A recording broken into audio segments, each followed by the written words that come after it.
স্পাইডারম্যানের movie তো আমার পুরো কমপ্লিটলি দেখা হয়ে গেল। আর মুভিটার মধ্যে কী কী খারাপ ছিল, কী কী ভালো ছিল, ওই মুভিটা নিয়ে এখন একটা অনেস্ট রিভিউ বলবো। এই মুভিটা দেখো, আমি যেরকম যেগুলোর দিক ভালো লাগলো ওগুলো আমি একদমই বলবো। আর দেখো, আমি প্রথমে বলে দিই, মুভিতে যদি তুমি এক্সপেকটেশন করো ফুল অ্যাকশন থাকবে, তাইলে তুমি ভাবতেছো যে একদমই কমপ্লিটলি রং। কেন কি, মুভিতে অ্যাকশন আসছে জরুর, মানে অ্যাকশনগুলো এমনভাবে আসলে যে কখন ফট করে চলে গেলো আর কখন ফট করে এসে গেলো, এইটা নিয়ে সব থেকে বড় একটা ইস্যু থাকে। যেরকম স্পয়লার আসতেছে, হালকের যেগুলো অ্যাকশনগুলো যেগুলো থাকে ওগুলো হচ্ছে আগেই ক্লিপের মধ্যে দেখাই দিচ্ছে। তো তুমি যদি ভাবতেছো যে তুখার একটা অ্যাকশন হইতে পারবে হালকের সঙ্গে, সেই অ্যাকশনটা ওইভাবে হবে না। এবার দ্বিতীয়ত হচ্ছে মুভির ভিলেন। দেখো, মুভির ভিলিয়ান একদমই টোটালি হচ্ছে আমি বলবো ওয়েস্টেড ক্যারেক্টার ছিল। যে আসল যে ভিলেন থাকে মুভির মধ্যে, মানে ড্যামেজ কন্ট্রোলের যে লিডারটা, ওকেই আমরা ভিলেন কনসিডার করতে পারবো। সিডনি সুইনি যে জিন গেয়ের ক্যারেক্টারের পোর্ট্রে করতেছিল, ওর স্টোরিটা আর ওর মানে যেটা স্ল্যাপ প্লটটা ছিল ওদের মধ্যে, ওইটা একদমই রাশিং লাগতেছিল সব কিছু।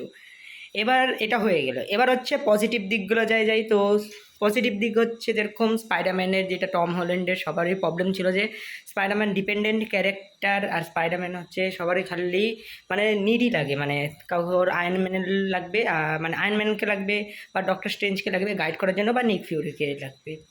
এইখানটা হয়ে গেছে যে মেনলি ও নিজেকে ক্যারেক্টারিস্টিক করে নিতে পারে, টম হল্যান্ড নিজেকে ভালো একটা পিটার পাকারও করে নিতে পারে, আর তার সঙ্গে স্পাইডারম্যান নিজেকে এখানে প্রমাণও করে দেয় যে কো হচ্ছে এই ইউনিভার্সে স্পাইডারম্যান কেন আছে। আর সবার থেকে বড় হচ্ছে এই মুভির মধ্যে কোনো পোস্ট ক্রেডিট সিন নাই অত বড়, মানে যেটা ডুমসডের সঙ্গে কানেক্ট হবে। একটা ছোট হিন্ট করে, যেখানে আমি থিয়েটারে বসেছিলাম আইনক্সের মধ্যে, যখন অনেক একদম সকালবেলা গেছিলাম, লোকও বেশি ছিল না, কয়েকজন ছিল। আর যারা হচ্ছে ছিল তারা হচ্ছে ডাইহার্ট স্পাইডারম্যানের ভক্ত আর ডাইহার্ট মার্বেলদের ভক্ত, তারা ওখানে বসেছিল, ক্যাজুয়াল অডিয়েন্স চলে গেছিলো তখন। আর আমরা খালি কি দেখলাম, যে স্পাইডি ট্র্যাকারের মধ্যে থেকে দেখাচ্ছিল বিপ বিপ বিপ বিপ, স্পাইডারম্যানের লোকেশন পাচ্ছিল না, তারপরে ফট করে অন্য জায়গাটায় একটা লোকেশন পেয়ে গেছিলো, সিগন্যাল পেয়ে গেছিলো। তার মানে হচ্ছে কি, স্পাইডারম্যান ডুমসডের মধ্যে থাকতে পারে, নাও থাকতে পারে, কাস্টিংয়ের মধ্যে নাই, কিন্তু থাকতে তো পারবে, কেন কি না দেখালো এটা। এবার মেন হচ্ছে মুভির আপনাদেরকে দেখতে কি লাগবে কি লাগবে না। দেখো, মুভির মধ্যে ফ্ল থাকার জন্য বা এসে থাকার জন্য তো আমি বলবো মুভি একদমই কমপ্লিটলি ভালো আছে, তুমি মুভিটা দেখতে পারো।